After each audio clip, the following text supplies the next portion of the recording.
Welcome back, ladies and gents, to our League of Legends Top 5 Play Show here on YouTube. Don't forget to submit your pro plays at PotatoMonster.com/upload for a chance to be featured, but most importantly, sit back, relax, and enjoy this episode of our Top 5 Plays. Starting things off, we have Trash Support showing off a bunch of pro support moves in a high elo game. We see them backing off as Sona charges in, looking for a fight. He turns with Death Sentence to reel her in, allowing MF some free damage, and then follows it up with Flay. Sona backs off for a moment as the 280 carries start to duke it out, but when Caitlyn lands a Q and Sona comes in for the damage, they force barriers. MF kites back, but once it breaks, Caitlyn flashes for the kill, but a perfect exhaust suppresses the damage and keeps her alive, while also allowing for the kill on Caitlyn. He runs back for a second, but then turns around with the lantern into Flash, picking up the shield and then positioning himself for a few auto attacks into another Q, pulling her in and allowing MF to scoop up the double kill in a beautiful display of the support role.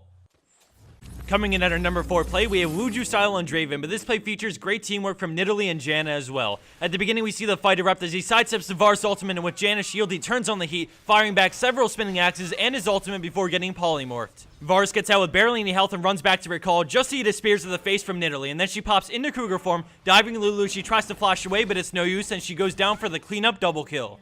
We speed it up as he farms the minions in the lane, and Nidalee goes to help Olaf do Dragon, but out of nowhere, the enemy Lee Sin comes to gank. He Sonic Waves into Resonating Strike, but Wuju quickly reacts with a stand aside before it lands, and then Lee Sin flash kicks him into the wall, so he decides to fight it out. Right before he dies, Janna clutch flash shields him into a tornado and beautiful monsoon to keep him alive as they pick up the 3rd kill in this play and Dragon at the same time. Scoring in at 3rd place is Archin with a Poppy play. What?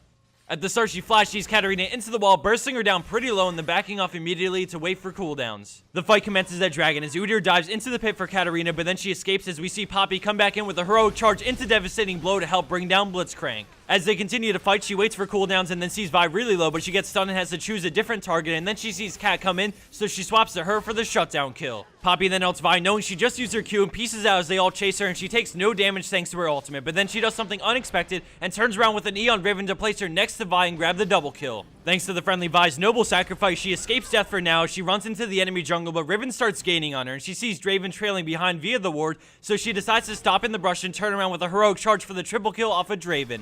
The fed Riven continues to chase as TF tries to help, but goes down. All of a sudden, Riven flashes and goes for the kill, but Archin EQs and runs out of range of her stun, resulting in another shutdown kill.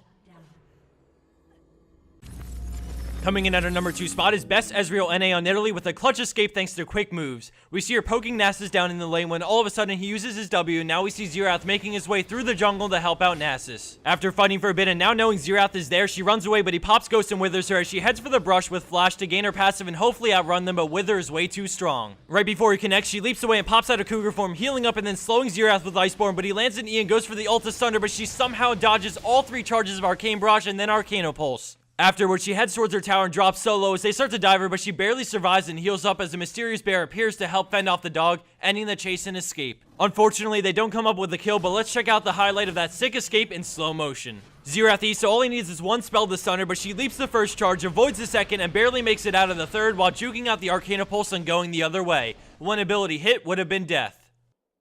And for our number 1 pro play for this week, we have Giggity Goat on Lux, and right off the bat, we see the strong enemy casted an ult in, and they know he's one more ultimate away from the QE combo, so MF cuts him off with a beautiful bullet time, and then Lux shoots out a great binding, but they can't follow it up, so they back off. As Lux goes to hide in the brush, I open up the map so you can see Warwick teleporting to cut them off, but out of nowhere, she lines up a beautiful ultimate to snipe Kassadin as she loses vision on him, and immediately after, she roots Caitlyn and bursts her down for the kill. We speed it up real quick as MF flashes to slow Warwick with red buff, but he ends up flashing over the wall, so they start chasing, but keep in mind, they lost vision on Warwick the moment he flashed over the wall. MF turns around and gives up, but Lux goes balls to the wall and blindly flashes over from Baron Pit and decides to go up towards top lane and catches a glimpse of him entering the brush before he enters the lane. She lands an E and continues to chase, going for the binding, but he heals just in time off a minion, so she decides to swing around, giving them the impression that they're safe, but out of nowhere, she lines up another amazing ultimate on both, killing Warwick and then following it up on Shen with her Lucent Singularity for her 4th kill in this spree. I'm going to play the part of the clip where Warwick flashes over the wall again, but this time with the vision her team had, so you can see how risky the flash was and how well she predicted his movements, as well as how beautiful the second laser was because she had no vision.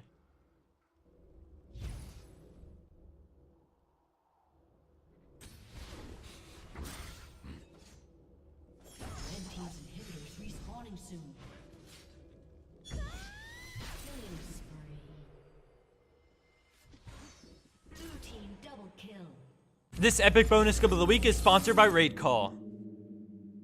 Communication is always vital when competing in tournaments. Winning a match requires perfect coordination. You cannot win by yourself. Raid Call. Communication for winners. As the clip plays, we follow Monkey, Zero, Kong, and Caitlyn, who stops their bear and makes an epic getaway after snatching a few kills. Thanks everyone for watching, and don't forget to submit your pro play for a chance to be featured. For those who haven't checked out our new site, TeamSummon.com, I'd go check it out now, and don't forget to leave feedback as it is in beta. We've decided to rework a lot of things on Team Summon to make it a much more enjoyable experience for everyone, so as we work on these features in the background, we'll have the ability to queue for normal 5 shortly, and then once we have everything ready, we'll be doing somewhat of a relaunch on the site with a slightly different concept than the current one, and we're sure everyone will love it. In the meantime, go check it out, and again, all feedback is appreciated. Thanks again for watching, everyone. I hope you liked this epically long episode and have a wonderful week.